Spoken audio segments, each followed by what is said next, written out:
പ്രിയപ്പെട്ട സുഹൃത്തുക്കളെ, കഴിഞ്ഞ 2-3 ദിവസങ്ങളായി കോൺഗ്രസ് നേതാവും മുൻ പ്രതിപക്ഷ നേതാവുമായിരുന്ന ശ്രീമൻ രമേശ് ചെന്നിത്തല മാധ്യമങ്ങളിൽ നിറഞ്ഞു നിൽക്കുകയാണ്.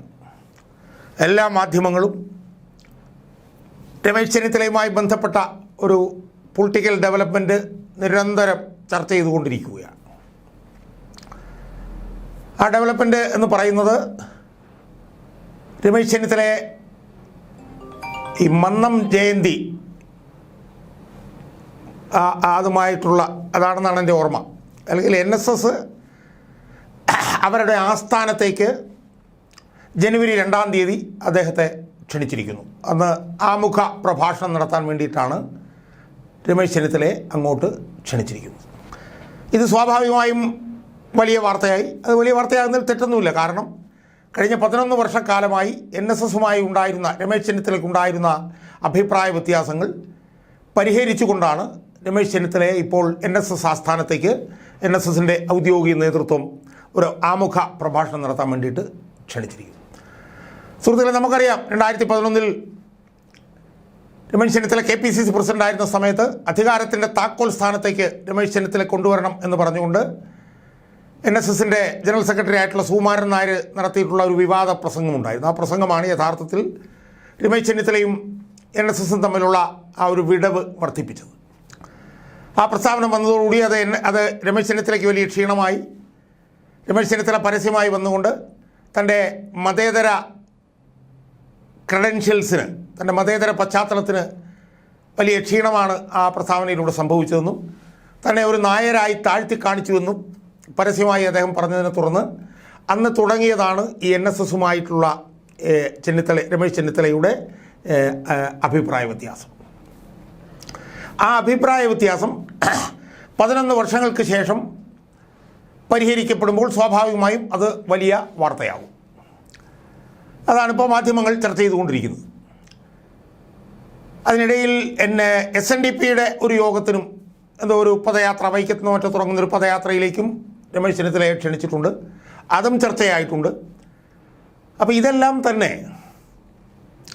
രമേശ് ചെന്നിത്തല കേരള രാഷ്ട്രീയത്തിലേക്ക് കൂടുതൽ സജീവമാകുന്നതിൻ്റെ ഭാഗമായി ഉണ്ടായിരിക്കുന്ന മാറ്റങ്ങളാണെന്നും 2026 തെരഞ്ഞെടുപ്പിൽ മുഖ്യമന്ത്രി സ്ഥാനത്തേക്കുള്ള തൻ്റെ അവകാശവാദം ശക്തിപ്പെടുത്താൻ വേണ്ടിയിട്ടാണ് രമേശ് ചെന്നിത്തല ഇതുപോലുള്ള നീക്കങ്ങൾ നടത്തുന്നത് എന്നുമുള്ള വാദഗതി ഉയർന്നിട്ടുണ്ട്. അതിന് പ്രധാനമായും 2 കാരണമാണ്. ഒന്ന്, ഞാൻ നേരത്തെ സൂചിപ്പിച്ചു, NSS ക്ഷണിച്ചു. 2, SNDP ക്ഷണിച്ചു എന്ന് മാത്രമല്ല, SNDPയുടെ ജനറൽ സെക്രട്ടറി വെള്ളാപ്പള്ളി നടേശനും രമേശ് ചെന്നിത്തലയെ പുകഴ്ത്തി സംസാരിച്ചിട്ടുണ്ട്. സുഹൃത്തുക്കളെ, ഇതെല്ലാം തന്നെ ഞാൻ നേരത്തെ സൂചിപ്പിച്ചതുപോലെ രമേശ് ചെന്നിത്തല 2026 മുഖ്യമന്ത്രി സ്ഥാനത്തേക്കുള്ള തൻ്റെ ക്ലെയിം, തൻ്റെ സ്റ്റേക്ക് ശക്തിപ്പെടുത്തുന്നതിന് വേണ്ടി നടത്തിക്കൊണ്ടിരിക്കുന്ന തന്ത്രപരമായിട്ടുള്ള നീക്കങ്ങളാണ് എന്നുള്ള നിലയിലുള്ള ചർച്ചകളാണ് നടന്നുകൊണ്ടിരിക്കുന്നത്. തെരഞ്ഞെടുപ്പ് അടുക്കുന്നതോടുകൂടി കോൺഗ്രസിൽ കസേരകളി തുടങ്ങി എന്നുള്ള ചർച്ചയും നടക്കുന്നുണ്ട്. രമേശ് ചെന്നിത്തല നടത്തുന്ന ഇത്തരം ശ്രമങ്ങൾ VD സതീശനേക്കാൾ മുഖ്യമന്ത്രി സ്ഥാനത്തേക്ക് താനാണ് യോഗ്യൻ എന്ന് വരുത്തി തീർക്കാൻ വേണ്ടിയാണ് എന്നുള്ള നിലയിലുള്ള ചർച്ചകളൊക്കെയാണ് നടക്കുന്നത്.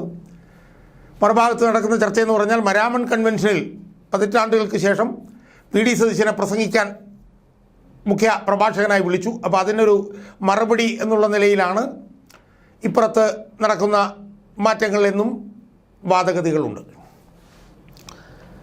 സുഹൃത്തുക്കളെ, ഞാൻ ഈ വീഡിയോയിലൂടെ എൻ്റെ പ്രേക്ഷകരോട് ചർച്ച ചെയ്യാൻ പോകുന്നത് ഈ രാഷ്ട്രീയത്തിൽ വന്നിട്ടുള്ള ഈ മാറ്റങ്ങളെ ഇപ്പോൾ കാണുന്നതിൽ നിന്നും വ്യത്യസ്തമായിട്ടുള്ളൊരു കണ്ണിൽ കൂടി കാണാൻ നമുക്ക് കഴിയണം എന്ന് പറയാൻ വേണ്ടിയിട്ടാണ്.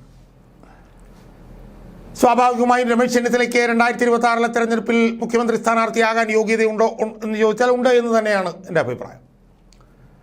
അതിപ്പോൾ കോൺഗ്രസ്സിലുള്ള രമേശ് ചെന്നിത്തലയുടെ സീനിയോറിറ്റി എടുത്തു നോക്കിയാലും, അദ്ദേഹം വഹിച്ചിട്ടുള്ള സ്ഥാനങ്ങൾ എടുത്തു നോക്കിയാലും, അദ്ദേഹത്തിൻ്റെ പാർലമെൻ്ററി രംഗത്തെ പരിചയം എടുത്തു നോക്കിയാലും, മന്ത്രി എന്നുള്ള നിലയിലുള്ള അദ്ദേഹത്തിൻ്റെ പ്രവർത്തനം എടുത്തു നോക്കിയാൽ നമുക്കറിയാം. എനിക്ക് തോന്നുന്നു കേരളത്തിൽ ഏറ്റവും പ്രായം കുറഞ്ഞ മന്ത്രിയായി 28 വയസ്സിൽ മന്ത്രിയായ ആളാണ് രമേശ് ചെന്നിത്തല. അതിനുശേഷം 2011-16 കാലഘട്ടത്തിൽ ഉമ്മൻചാണ്ടി മന്ത്രിസഭയിൽ ആഭ്യന്തരമന്ത്രിയായിട്ടിരുന്നത് ഇരിക്കുകയും ചെയ്തിട്ടുണ്ട് രമേശ് ചെന്നിത്തല. അപ്പോൾ സ്വാഭാവികമായും മുഖ്യമന്ത്രിയാവാൻ രമേശ് ചെന്നിത്തലയ്ക്ക് യോഗ്യതയുണ്ടോ എന്ന് ചോദിച്ചാൽ യോഗ്യത ഉണ്ട് എന്ന് തന്നെ പറയേണ്ടി വരും. നമുക്കറിയാം, വളരെ ഇംഗ്ലീഷിൽ പറഞ്ഞാൽ വളരെ അൺസെറിമോണിയസ് ആയിട്ടാണ് 2021 അദ്ദേഹത്തെ പ്രതിപക്ഷ നേതാവ് സ്ഥാനത്ത് നിന്ന് മാറ്റിയത്. അത് അദ്ദേഹത്തോട് പോലും ചർച്ച ചെയ്യാതെയാണ് മാറ്റിയത്. ഭൂരിപക്ഷം MLA-മാർ അദ്ദേഹത്തെ ന്യായീകരിച്ചിട്ട്, അദ്ദേഹത്തെ പിന്തുണച്ചിട്ട് പോലും അദ്ദേഹത്തെ മാറ്റുകയായിരുന്നു.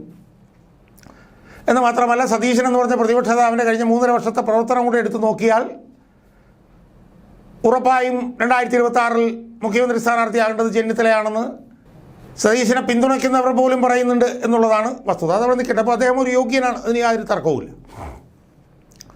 പക്ഷേ ഞാൻ ഈ വീഡിയോയിൽ കൂടി എൻ്റെ പ്രേക്ഷകരോട് പറയാൻ ഉദ്ദേശിക്കുന്നത്, അദ്ദേഹം മുഖ്യമന്ത്രിയാവുക എന്നുള്ള ലക്ഷ്യത്തോടു കൂടിയാണ് ഈ നീക്കങ്ങൾ നടത്തുന്നത് എന്നതിനോട് എനിക്ക് യോജിക്കാൻ കഴിയുന്നില്ല എന്നുള്ളതാണ്.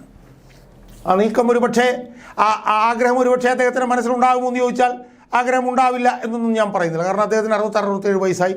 ഒരു 5 വർഷം കൂടി കഴിഞ്ഞ് 2031 മുഖ്യമന്ത്രിയാവലെന്നൊന്നും അദ്ദേഹത്തെ സംബന്ധിച്ച പ്രായോഗികമായിട്ടുള്ള കാര്യമല്ല. സ്വാഭാവികമായും 2026 മുഖ്യമന്ത്രി ആവണമെന്നുള്ള ആഗ്രഹത്തിൽ ചിലപ്പോൾ അദ്ദേഹത്തിൻ്റെ മനസ്സിലുണ്ടാവാം, ഇല്ലെന്ന് ഞാൻ പറയുന്നത്. പക്ഷേ അദ്ദേഹം ഇപ്പോൾ നടത്തുന്ന നീക്കങ്ങൾ യഥാർത്ഥത്തിൽ UDF-നെ ശക്തിപ്പെടുത്താൻ വേണ്ടിയിട്ടുള്ള ശ്രമങ്ങളാണ് എന്നാണ് എനിക്ക് ഈ വീഡിയോയിലൂടെ എൻ്റെ പ്രേക്ഷകരോട് പറയാം. സുഹൃത്തുക്കളെ, 2021 മുതൽ UDF കൂപ്പുകുത്തിക്കൊണ്ടിരിക്കുകയാണ് താഴോട്ട്.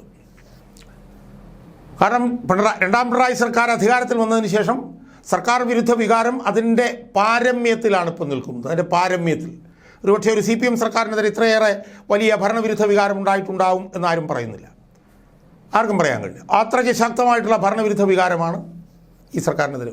ആ 2024 ലോക്സഭാ തെരഞ്ഞെടുപ്പിൽ നമ്മൾ കണ്ടതാണ്. ആ പടം 20,000 വോട്ടിനാണ് ആലത്തൂർ എന്ന് പറഞ്ഞിട്ടുള്ള ലോക്സഭാ മണ്ഡലത്തിൽ നിന്ന് CPM-ൻ്റെ ഒരു സ്ഥാനാർത്ഥി ജയിച്ചു. 19 സീറ്റിലും UDF ജയിച്ചു. അതിന് പ്രധാനപ്പെട്ട കാരണം ഈ ഭരണവിരുദ്ധ വികാരമായിരുന്നു. പക്ഷേ ആ ഭരണവിരുദ്ധ വികാരം ഇന്നത്തെ VD സതീശൻ്റെ നേതൃത്വത്തിലുള്ള UDF-ന് ക്യാപിറ്റലൈസ് ചെയ്യാൻ കഴിഞ്ഞോ എന്നുള്ള സംശയം UDF-ൻ്റെ അണികളിൽ തന്നെ പ്രബലമാണ്. അത് ലോക്സഭാ തെരഞ്ഞെടുപ്പിലുണ്ടായി, പക്ഷേ അത് നിലനിർത്താൻ കഴിയുമോ എന്നുള്ളത്. കാരണം വെച്ചാൽ ഭരണവിരുദ്ധ വികാരം ഉണ്ടെങ്കിൽ പോലും അത് ധ്രുവീകരിച്ച് വലിയൊരു സമര മുന്നേറ്റമാക്കി ഗവൺമെൻറ്റിനെതിരെ കൊണ്ടുവരാൻ VD സതീശനും K സുധാകരനും കഴിയുന്നില്ല എന്നുള്ള കാര്യത്തിൽ ആരും തർക്കവുമില്ല. കോൺഗ്രസ് സംഘടന തന്നെ ഇവർ അധികാരത്തിൽ വന്നപ്പോൾ, സുധാകരനും സതീശനും അധികാരത്തിൽ വന്നപ്പോൾ എത്ര നിർജ്ജീവമായി തുടരുന്നോ അത്രയും നിർജ്ജീവമായി ഇപ്പോഴും തുടരുകയാണ്. കോൺഗ്രസിനെ പുനഃസംഘടന ഇപ്പോഴും അവസാനിച്ചിട്ടില്ല. സുധാകരനാണെങ്കിൽ ഒട്ടും വയ്യ, അയാൾ വീണ്ടും ശ്രമിക്കുകയാണ്. അതിനെക്കുറിച്ച് ഞാൻ വേറൊരു വീഡിയോ ചെയ്തു. പക്ഷേ അയാൾക്ക് വയ്യ എന്നുള്ളത് നമുക്കറിയാം. സതീശൻ്റെ നേതൃത്വത്തിൽ UDF വളരെ നിർജ്ജീവമായി കൊണ്ടിരിക്കുകയാണ്. ഇപ്പോൾ ചെയ്യുന്ന പ്രവാസി സംഘടന എന്ന് പറഞ്ഞത് ഒരു രാജേന്ദ്രൻ എന്ന് പറഞ്ഞ ഒരുത്തനെ കൊണ്ടുവന്ന് UDF ചേർക്കുകയാണ്. അവനുമായി ബന്ധപ്പെട്ട് ഞാനൊരു വീഡിയോ നേരത്തെ ചെയ്തിരുന്നു. ഇതൊക്കെയാണ് ചെയ്തുകൊണ്ടിരിക്കുന്നത്. UDF-ൻ്റെ ജനപിന്തുണ കുത്തനെ കുറയുകയാണ് കഴിഞ്ഞ 3.5 വർഷക്കാലമായി. ഒരു സമരം പോലും നടത്താൻ കഴിയുന്നില്ല. പല ഈ പറഞ്ഞ പോലെ സമുദായങ്ങളും UDF-ൽ നിന്ന് അകന്നു പോവുകയാണ്. നമുക്കറിയാം, പതിറ്റാണ്ടുകളായി UDF-നൊപ്പം നിന്ന സംഘടനകളായിരുന്നു ഈ നായർ സമുദായവും ഈ SNDP-യും ഒക്കെ. എന്നാൽ കഴിഞ്ഞ ഒരു 6-7 വർഷക്കാലമായി ഈ രണ്ട് സമുദായങ്ങളും UDF-ൽ നിന്ന് നിരന്തരം അകന്നു പോയിക്കൊണ്ടിരിക്കുകയാണ്. ഇപ്പോൾ ഈ UDF-ൻ്റെ പിന്തുണ സംബന്ധിച്ച് നമ്മൾ പരിശോധിച്ച് നോക്കൂ. പാലക്കാട് UDF ജയിച്ചു, അതിൽ തർക്കമൊന്നുമില്ല. പക്ഷേ അത് UDF-ൻ്റെ മേന്മ ഉണ്ടെന്നുള്ളതിനപ്പുറത്ത് അവിടെ നടന്ന ചില രാഷ്ട്രീയ സംഭവങ്ങൾ ക്യാപിറ്റലൈസ് ചെയ്തുകൊണ്ടാണ് അവിടെ ജയിച്ചത്. പക്ഷേ ചേലക്കര നമ്മളെടുത്ത് നോക്കൂ. ചേലക്കര നമ്മളെടുത്ത് നോക്കിയാൽ 2 കണക്ക് നമുക്ക് കാണാൻ കഴിയും. ചേലക്കരയിൽ 2021 നിയമസഭാ തെരഞ്ഞെടുപ്പായി നമ്മൾ താരതമ്യം ചെയ്താൽ 39,000 വോട്ടിനാണ് ജയിച്ചിരുന്നത്. ഇപ്പോൾ 12,000 വോട്ടിനെ ജയിച്ചുള്ളൂ. എങ്കിൽ പോലും CPM-ന് അവിടെ കുറഞ്ഞ 18,000 വോട്ടിൽ 8,000 വോട്ട് മാത്രമേ UDF-ന് കിട്ടിയുള്ളൂ. ബാക്കി 10,000 വോട്ടും BJP-ക്കാണ് പോയത്. അപ്പം CPM-ൽ നിന്നുള്ള അസംതൃപ്ത വോട്ടുകൾ UDF-ലേക്ക് വരുന്നതിന് പകരം BJP-യിലേക്ക് പോകുന്നു. UDF-ൻ്റെ സ്ഥിതി പരമദുർബലമായി കൊണ്ടിരിക്കുകയാണ്. ആ പരമദുർബലമായി കൊണ്ടിരിക്കുന്ന UDF-നെ കൂടുതൽ ശക്തിപ്പെടുത്താൻ വേണ്ടിയുള്ള ശ്രമങ്ങളാണ് രമേശ് ചെന്നിത്തല നടത്തുന്നത് എന്നാണ് എനിക്ക് എൻ്റെ പ്രേക്ഷകരോട് പറയാനുള്ളത്. ആ ശ്രമത്തിൻ്റെ ഭാഗമായി വേണം UDF-ൽ നിന്ന് അകന്നു പോയ നായർ സമുദായത്തെയും SNDP-യെയും ഒക്കെ UDF-ന് അനുകൂലമാക്കാൻ വേണ്ടി രമേശ് ചെന്നിത്തല നടത്തുന്ന ശ്രമങ്ങൾ എന്ന് വേണം നമ്മൾ കാണാൻ. NSS-നകത്ത് തന്നെ കുറേയൊക്കെ ഒരു BJP അനുകൂല നിലപാടൊക്കെ ഇങ്ങനെ ശക്തിപ്പെട്ടു വരുന്ന സമയത്താണ് രമേശ് ചെന്നിത്തല NSS-ൻ്റെ ഒരു പ്രധാനപ്പെട്ട വേദിയിലേക്ക് ആമുഖ പ്രഭാഷകനായി ചെല്ലുന്നത്. നമ്മൾ മനസ്സിലാക്കേണ്ടത്, ഹിന്ദു സമുദായത്തിൻ്റെ ഇടയിൽ, പ്രത്യേകിച്ച് മുന്നോക്ക ഹിന്ദു സമുദായങ്ങൾക്കിടയിൽ BJP വലിയ തോതിലുള്ള പിന്തുണ ഉറപ്പാക്കിക്കൊണ്ടിരിക്കുന്ന സമയത്ത് ഒരു കോൺഗ്രസ് നേതാവിന് ആ മുന്നോക്ക സമുദായങ്ങളുടെ ഇടയിൽ വലിയ പിന്തുണ കിട്ടുന്നു എന്ന് പറയുമ്പോൾ അത് BJPയെ തടയാനുള്ള വലിയ ശ്രമമായിട്ട് നമുക്ക് കാണാൻ കഴിയും എന്നാണ് എനിക്ക് സൂചിപ്പിക്കാനുള്ളത്. അതുപോലെ തന്നെ SNDP എത്രയോ കാലം UDFിനോടൊപ്പം നിന്നതാണ് ഉമ്മൻചാണ്ടിയുടെയും കരുണാകരൻ്റെയും ഒക്കെ കാലഘട്ടത്തിൽ. പക്ഷേ അതിപ്പോൾ കുറേ വർഷങ്ങളായി CPMന് അനുകൂലമായി മാറിക്കൊണ്ടിരിക്കുന്ന ഒരു സാഹചര്യമാണ് ഇപ്പോൾ ഉള്ളത്. അപ്പോൾ രമേശ് ചെന്നിത്തലയുടെ ശ്രമത്തിൻ്റെ ഭാഗമായി SNDPയും UDFിന് അനുകൂലമായി വരികയാണെങ്കിൽ അത് വളരെ പോസിറ്റീവായിട്ടുള്ളൊരു നീക്കമല്ലേ സുഹൃത്തുക്കളെ. അപ്പോൾ ബ്രോഡ്ലി സ്പീക്കിംഗ്, വിശാലാർത്ഥത്തിൽ നമ്മളതിനെ കാണുമ്പോൾ രമേശ് ചെന്നിത്തല എന്ന മുതിർന്ന കോൺഗ്രസ് നേതാവ് നടത്തുന്ന ശ്രമം UDFിൻ്റെ ജനകീയ പിന്തുണ വർദ്ധിപ്പിക്കാൻ വേണ്ടിയിട്ടുള്ള ശ്രമമാണ് എന്നാണ് എനിക്ക് സൂചിപ്പിക്കാനുള്ളത്. അതോടൊപ്പം തന്നെ രമേശ് ചെന്നിത്തല നടത്തുന്ന മറ്റൊരു പ്രധാനപ്പെട്ട രാഷ്ട്രീയ പോരാട്ടം എന്ന് പറയുന്നത് ഈ ഗവൺമെൻറ്റിനെതിരായിട്ടുള്ള അഴിമതി വിരുദ്ധ ആ ഭാഗമുണ്ടല്ലോ, അത് കൂടുതൽ ശക്തിപ്പെടുത്തുക എന്നുള്ളതാണ്. കാരണം അഴിമതിയുമായി ബന്ധപ്പെട്ടുകൊണ്ടാണ് ഈ ഗവൺമെൻറ് വലിയ തോതിൽ ജീർണിച്ചുകൊണ്ടിരിക്കുന്നത്. ഈ ഗവൺമെൻറ് അഴിമതിയിൽ മുങ്ങിപ്പോകുന്നതിനെതിരായിട്ടാണ് CPMൻ്റെ അണികൾ തന്നെ ശക്തമായി പ്രതികരിച്ചുകൊണ്ടിരിക്കുന്നത്. എന്നാൽ സതീശൻ്റെ നേതൃത്വത്തിലുള്ള ഈ പ്രതിപക്ഷം CPMൻ്റെ ഈ അഴിമതി വിരുദ്ധതയ്ക്കെതിരെ ഒന്നും ചെയ്യുന്നില്ലെന്ന് നമുക്കറിയാം.